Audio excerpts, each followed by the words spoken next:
जी अस्सलाम वालेकुम my YouTube audience. आज हम हैं नुमान भाई के पास। नुमान भाई का छोटा सा इंट्रोडक्शन ये है कि नुमान भाई माशाल्लाह हमारे यूनिवर्सिटी के सीनियर हैं, हमारे दोस्त हैं, बड़े भाई हैं और बड़े मैटर में हम इनसे रहनुमाई लेते हैं। तो इनके साथ वीडियो बनाने का मकसद ये है कि इन्होंने माशाल्लाह रिसेंट टाइम में बहुत ज़्यादा कंट्रीज़ जो है ना मल्टीपल कंट्रीज़ जो है ना विज़िट की हैं। तो हम सारी डिटेल से इनसे पूछेंगे किस तरह उन्होंने वीज़े लगवाए, किस तरह वो गए, किस तरह उनके माइंड में आया, किस तरह ये सारा कुछ। तो जी नुमान भाई अस्सलाम वालेकुम। वालेकुम सलाम जी निकाश भाई, कैसे हैं आप? ठीक हैं अल्हम्दुलिल्लाह, आप सुनाएं सर। अच्छा नुमान भाई, पहले तो आप मेरी ऑडियंस को ये बताएं कि आपने कौन कौन से कंट्रीज़ ट्रैवल किए हुए हैं। चलिए ठीक है, मैं आपको बता देता हूँ। उसमें सऊदीया जी जी और यूनाइटेड किंगडम है, जी जी तुर्की, जी जी दुबई, जी जी कतर जी जी और 2 टाइम उसमें यूरोप है। उसमें अगर कंट्रीज इंक्लूड करें तो जी जी आप बताएं स्पेन, जी जर्मनी, फ्रांस, बेल्जियम, नीदरलैंड, जी जी इटली, जी स्विट्ज़रलैंड, जी जी जापान जी जी और उसके अलावा कतर में ख्याल आपको मैंने बता ही दिया पहले।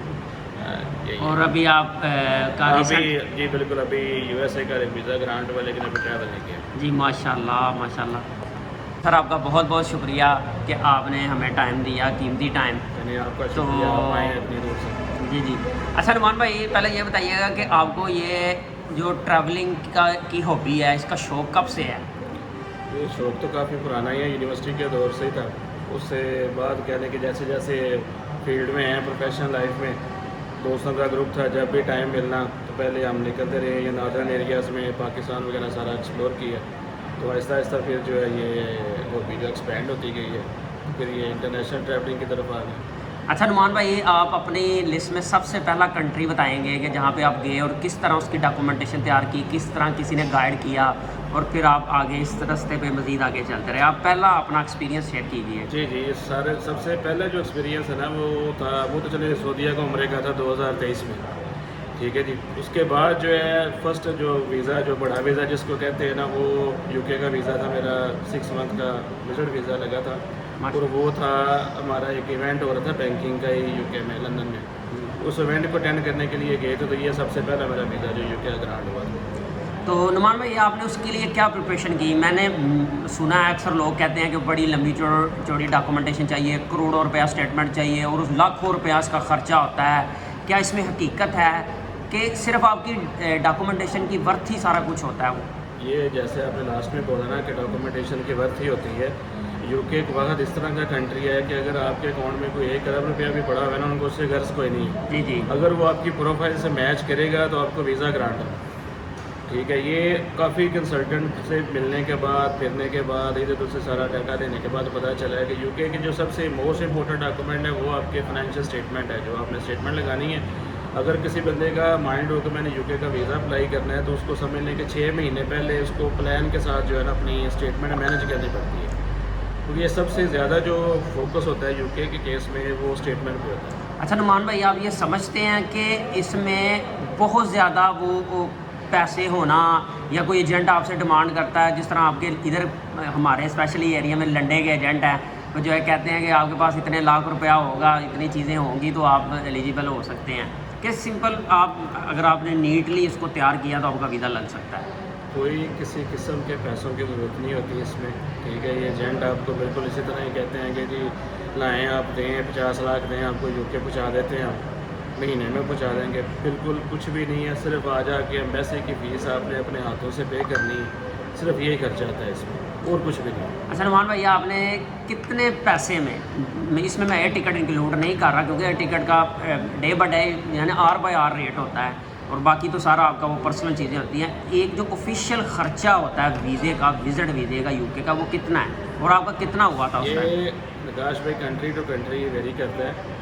तो यूके में मेरा नहीं ख्याल कुछ 40-50 हज़ार से ज़्यादा हो। और उसमें आप 5 से 10 हज़ार लाहौर आने जाने की, अगर लाहौर से या इस्लामाबाद से हैं तो उसकी आप कास्ट डाल सकते इतना ही हैं। 6 मंथ का जो है ना आपका इतना की खर्चा आता है। इतना को खर्चा आता है। तो अच्छा, ये तो फिर आपका कैसा रहा ट्रिप, आपका टूर कैसा रहा माशाल्लाह। ट्रिप माशाल्लाह जी बड़ा अच्छा रहा, बहुत ज़बरदस्त है। बल्कि उसका हमें ये एडवांटेज मिल गया है कि उसके साथ हम 2-3 कंट्री जो थे ना वो और घूम आए वहाँ से। जी जी उसकी बेस पे हमें टर्की का वीज़ा मिल गया था। ठीक है, बाद में ये यूएई के तक ओपन हुए थे, वीज़े मिल रहे थे दुबई के। तो साथ में बाद में फिर दोबारा उम्रे के लिए चले गए थे। अच्छा, तो नुमान भाई ये दूसरा वीज़ा आपने कौन सा अप्लाई किया है, बड़ा वीज़ा जो है? 4 तो ये जो अभी आपको बनाए हैं ये वाले हैं। जी जी उसके बाद फिर मैंने किया था स्पेन का अप्लाई, जी जी शेंगेन, वो खुद ही सारी डॉक्यूमेंटेशन खुद ही किया माशा- था हर चीज़। ठीक वो हो एज ए टूरिस्ट था, ठीक है, वो ग्रांट हुआ। और आप शेंजन वीज़ा लेके कितने कंट्रीज में घूमे फिर? शेंगेन आपको पता है वो शेंगेन स्टेट है, जितने दिन आपके पास वीज़ा है आप उतने दिन जो है ना बिल्कुल आज़ाद हैं, जहाँ मर्जी जा सकते हैं। हाँ जी। तो उसमें तकरीबन आप वो कोई काइंड 4 जी, मतलब जी। खुद में था, स्पेन थी, एंट्री थी, क्योंकि पहले आपने वहीं पे जाना जहाँ आपके पास हाँ, वीज़ा पोर्ट ऑफ अराइवल वो होगा जहाँ का arrival था। उसके बाद चला गया वहाँ से मैं फ्रांस, फिर बेल्जियम और नीदरलैंड, तो फिर सेम इसी तरह ही वापसी मेरी वाया कतर हो गई। तो उसके बाद आपने कितने हाँ, ये इम्पोर्टेंट बात कि आपका शेंजन स्पेन बड़ा नाम है, लोगों के मुंह में पानी आता है सुन के कि पता नहीं इनके पास लाखों रुपया होगा और इन्होंने लाखों रुपया लगा के वो वीज़ा लिया होगा। आप मेरे नाज़रीन को, मेरी ऑडियंस को काइंडली ये बता सकते हैं कि उस पर कितनी कास्ट आई थी शेंजन वीज़े में? शेंगेन वीज़े पे अगर पीकेआर में कन्वर्ट करें ना तो 30-32 हज़ार रुपया। हाँ जी, यानी कि 50,000 में आप 50,000 कर लें, उसमें गाड़ी का खर्चा, कोई पहले बाकी खाना चीज़ें वगैरह आप खाना होता है, आना जाना इंश्योरेंस होता है। होती है, वो सारा कुछ लगा लें, बड़ा भी होगा 50,000 बन जाए। 50,000 बन जाएगा माशाल्लाह। तो इसमें वो जो लाखों वाली कहानी है वो झूठ है। नहीं नहीं भाई, यहाँ पे भी वही किसी बात है कि किस्म की अगर आपकी कोई- डॉक्यूमेंटेशन स्ट्रॉन्ग है तो आप कहीं भी ट्रैवल कर सकते हैं। बिल्कुल बिल्कुल। उसके बाद नुमान भाई आपने थर्ड जो मेजर ट्रैवल मारा है वो कहाँ पे? थर्ड जी उसके बाद आगे किया था जर्मनी का अप्लाई, वो भी शेंगेन स्टेट है और इंटरव्यू बेस्ड वीज़ा होता है उनका।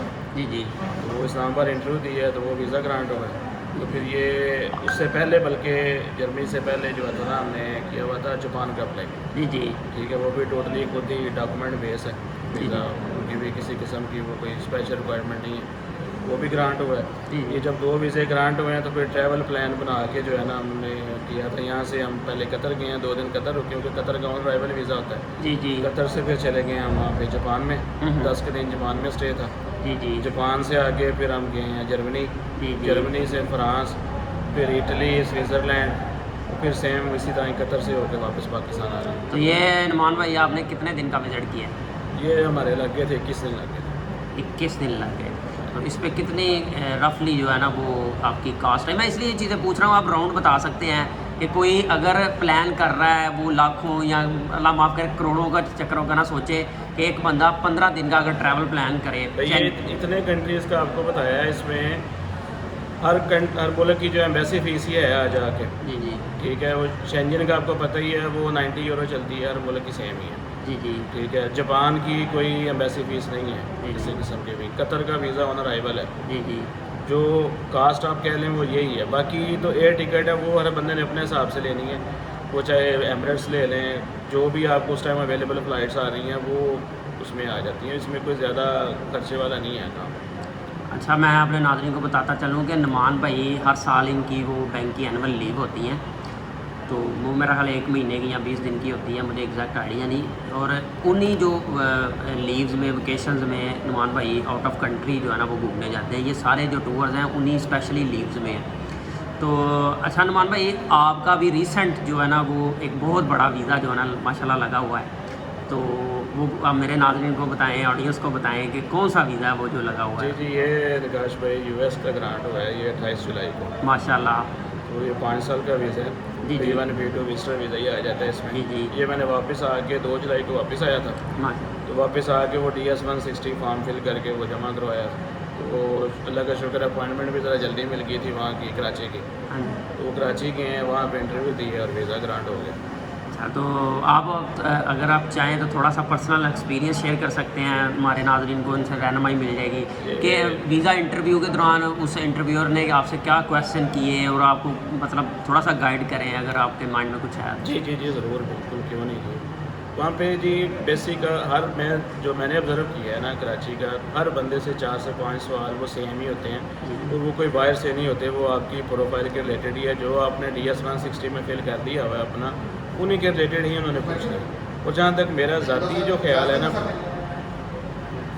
जहाँ तक मेरा जो ज़ाती ख्याल है उसमें यही है कि वो कॉन्फिडेंस ही देखते हैं बंदे का, क्योंकि डॉक्यूमेंट बेस तो है नहीं है कोई। उन्होंने मेरी स्टेटमेंट चेक नहीं की, ना कोई सैलरी स्लिप देखी है, ना कोई चीज़ है, सिर्फ वर्बली इंटरव्यू ही हुआ है उनसे। और उसमें जो मेन क्वेश्चन है सबसे पहले तो वही है कि भाई यूएस आप क्यों जाना चाह रहे हैं, जी। ठीक है। उसके अलावा कितने दिन के लिए जा रहे हैं, आपने आपका क्या ट्रिप उसका कौन स्पॉन्सर कर रहे हैं। जवाब दिया जब उसने ये कहा कि आप यूएस से क्या लेने जा रहे हैं? मेरा ट्रैवल टूरिज्म के वाले साहब मैंने उनको बताया कि जो मेरी एनुअल लीव है वो मैं स्पेंड करने के लिए जाना चाह रहा हूँ न्यूयॉर्क में।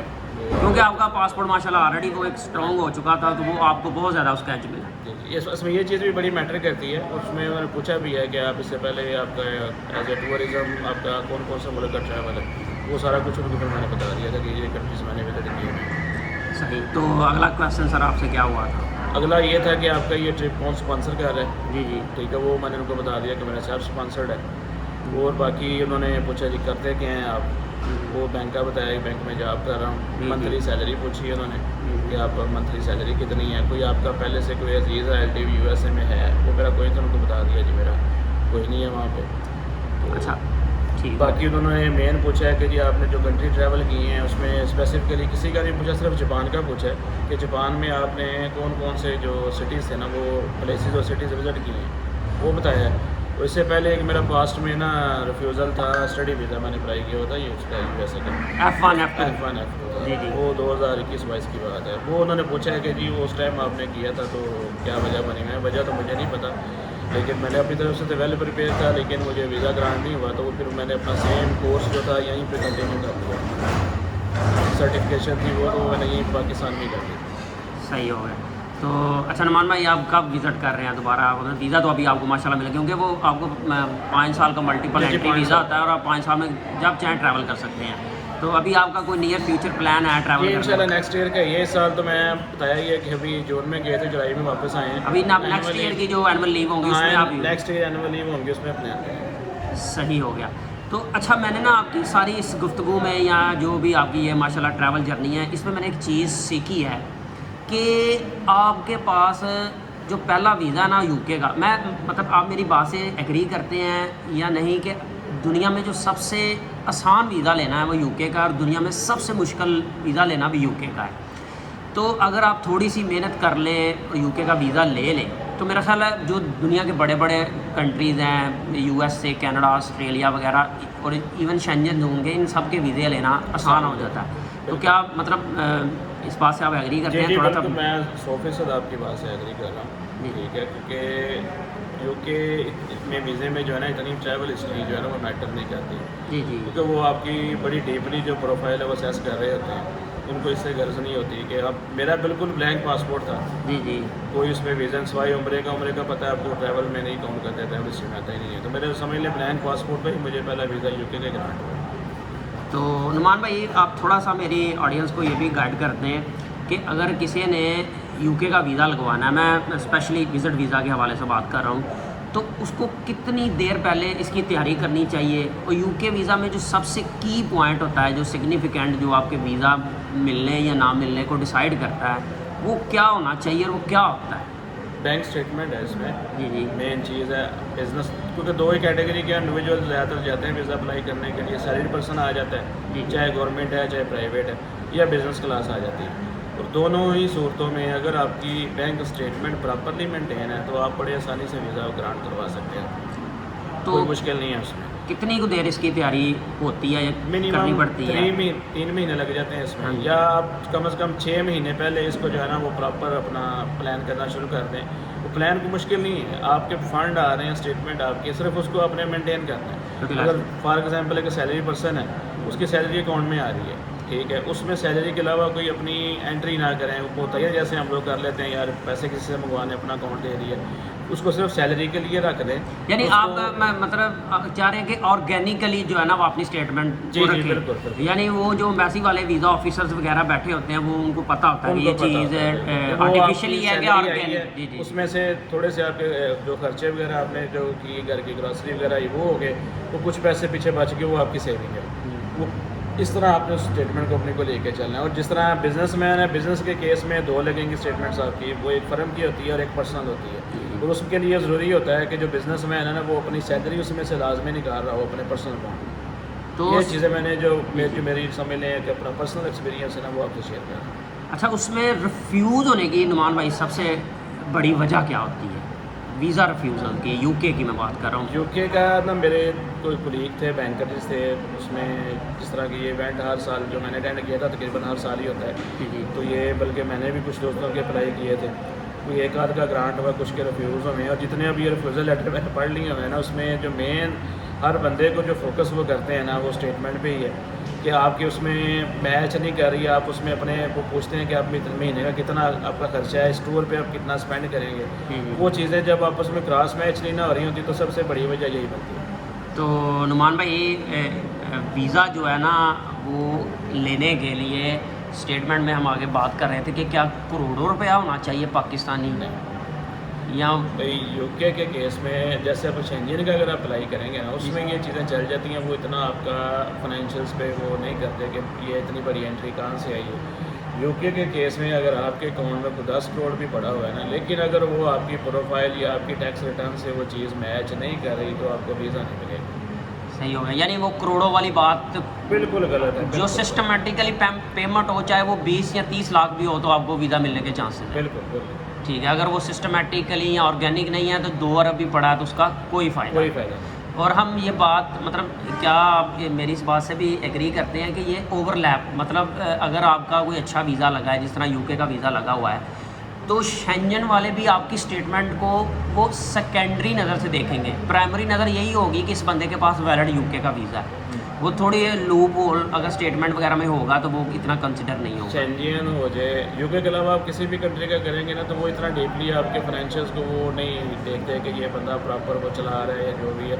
उसमें चीज़ें थोड़ी ऊपर नीचे भी हो जाएँ तो वो चल जाती हैं, उसमें कोई इतना इशू नहीं है। तो नुमान भाई, एक और क्वेश्चन है आपसे कि अगर ये अक्सर लोग कहते हैं कि यार ये बंदा बाहर गया है, मतलब लोगों का ड्रीम होता है, जैसे यूएसए गया है वापस क्यों आ गया, यूके गया है वापस क्यों आ गया, इसके पास वीज़ा था, लोग तो अल्लाह माफ़ करे गैर कानूनी और इलीगल तरीके से जिस तरह वो कश्तियों में बैठ के जाते हैं, इस बंदे को मौका मिला, ये वापस आ गया, दिस एंड दैट। तो क्या ये मतलब हमारा मकसद लोगों को एजुकेट भी करना है, लीगल राइट्स और लीगल ऑब्लिगेशन भी बताना है कि क्या अगर आप वीज़ा लेके यूके चले गए हैं, यूएसए या किसी भी कंट्री में चले गए हैं, तो आप मुंह उठा के काम शुरू कर दें और दिस एंड दैट इस, ये ऐसा क्या पॉसिबल है? नहीं बिल्कुल नहीं पॉसिबल। आपको जो भी कंट्री वीज़ा ग्रांट करता है ना, उसके नीचे कोई टर्म्स एंड कंडीशन लिखी होती हैं हर कंट्री की। जैसे अब अगर आप यूके को ही ले लेंगे ना, तो उन्होंने दिया होगा कि आप 180 दिन यहाँ पर रह सकते हैं और यहाँ पे आपको कोई काम करने की इजाज़त नहीं है। हाँ, ठीक है। और वो अगर कोई बंदा करेगा, काम से मुराद कोई बिजनेस नहीं, कोई भी काम जिसमें आप पैसे ले, किसी हाँ जॉब जी, वगैरह नहीं बंदा कर सकता। शेंजन का भी ये है, क्योंकि ये वीज़ा कैटेगरी के हिसाब से होता है। आपको अगर किसी भी कंट्री ने आपको अगर विज़िट वीज़ा दिया है ना, तो वो आप सिर्फ आप सैर तफरी के लिए ही जा सकते हैं। उस वीज़े पे जाके आप जो है ना वो कोई दूसरा वर्क परमिट ले लें या वो नहीं उसमें आता, नहीं करवा सकते। यानी कि अगर आपने काम पे जाना है तो वो आप लीगल रास्ता ही हाँ, adopt लीगल करें रास्ता, कि पहले वर्क परमिट लें और प्रॉपर उस पे से जाएँ। विजिट वीज़े पे वो बिल्कुल गैर कानूनी, ऐसा गैर- मुमकिन नहीं है। तो ये थे नुमान भाई, आपका बहुत बहुत शुक्रिया नुमान भाई। इंशाल्लाह हम नुमान भाई को बार बार तंग करते रहेंगे, क्योंकि ये हर 6 महीने साल बाद किसी न किसी कंट्री में घूमने जाते हैं, जब भी इनको अपने वो बैंक से लीव्स मिलती हैं। तो नेक्स्ट ये किसी भी कंट्री में जाएंगे या कोई भी टेक्निकल क्यूरी या क्वेश्चन हमने पूछना हुआ तो हम दोबारा नुमान भाई को वो डिस्टर्ब करेंगे, और उम्मीद है कि नुमान भाई भरपूर टाइम दें। सर आपका बहुत बहुत शुक्रिया जी, आपने आज काफ़ी कुछ सीखा होगा नुमान भाई से कि किस तरह आप चीज़ों को ऑर्गेनिकली मैनेज करके दुनिया के किसी भी कंट्री का जो है ना वो वीज़ा ले सकते हैं। तो बाकी इंशाल्लाह मैं आपको नेक्स्ट ये एक और बड़ी कंट्री का वीज़ा लेने जा रहे हैं, वो सरप्राइज़ है नेक्स्ट टाइम के लिए। बाकी अभी तक के लिए इतना ही। तो आप काइंडली मेरे चैनल को लाइक करें, सब्सक्राइब करें, शेयर करें। बहुत बहुत शुक्रिया। अल्लाह हाफ़िज़।